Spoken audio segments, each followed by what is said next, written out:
Hey Kings of Dragons, Dragon King 551, and we're back with another Harry Potter video. Yes, I'm getting into the Harry Potter series again and talking about a couple of things that I've read in fan fiction and talked about other things. So let's talk about Harry Potter houses characteristics. And this is the four houses, Salazar, Slytherin, Godric, Gryffindor, Rowena, Ravenclaw, and I think it's Helena Hufflepuff, if I'm not mistaken, are their names. But let me just talk about each trait and explain why these aren't the traits that follow what's going on. So Gryffindor says courage, chivalry, determination, brave, daring, and passionate. The Slytherin is ambition, cunning, and resourcefulness. Ambitious, strategic, and resourceful. Hufflepuff, hard work, patience, loyalty. Loyal, dependable, and hardworking. So obviously, kind of the same overlay. They just put it twice. And then Ravenclaw is wisdom, wit, creativity, love for learning, and intellectual curiosity. But these traits are only of the house, not what's inside being. Not what's inside. Being ambitious does not mean you're evil. It just means you're curious and you cunning doesn't mean you're evil. That just means that you're creative in your way and stuff.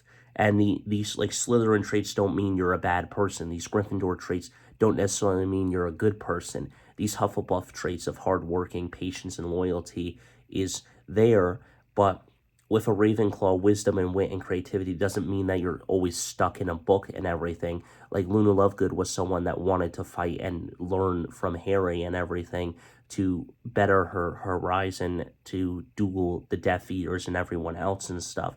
Hufflepuff, yeah, they can be hardworking, patience and loyalty, loyal, dependable, and hardworking.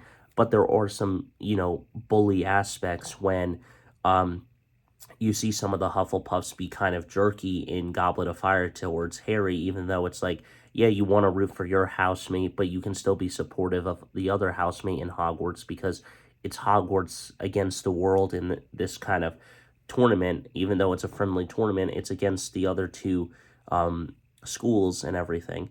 Slytherin, ambitious, cunning, and resourcefulness and everything, that's not evil. Snape was that, and he was brave, and he actually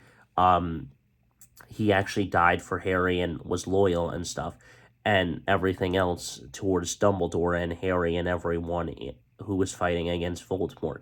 And Gryffindor, courage, chivalry, determination, brave, daring, and passionate. That's true for most of them, but the person that's not the bravest and the person that's not the most daring and passionate would be Peter Pettigrew, who betrayed his friends and everyone.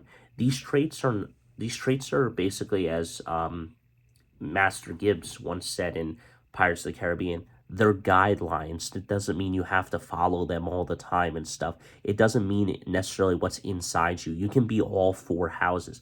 For example, I think the Michelsons would be four houses, or at least Hope would, because she's, first off, she has courage and chivalry and determination, brave and daring.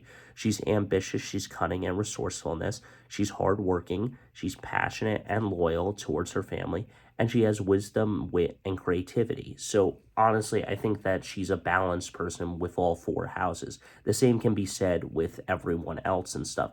And again, it doesn't mean you're a bad person for saying that, at the end of the day, it is the way it is with these houses and everything. It doesn't mean you're evil because of that. A Gryffindor can be non-loyal and not brave. A Slytherin can be a good person and be loyal. A Hufflepuff can be a bully. A Ravenclaw can be a you know,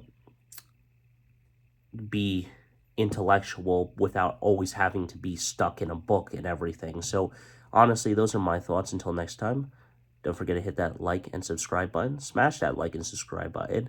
And don't forget to stay radical. I'll see you in the next one. I got nothing more to say about it. Let me know your thoughts on these characteristics. And let me know what house you fit in. It doesn't mean that you are bad or good. It just depends on your characteristics of where you fit your most traits.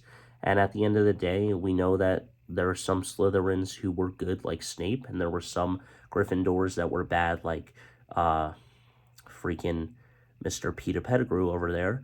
And then there were other people that were snotty and obnoxious and snobbish in the other two houses. So let me know on your thoughts on this.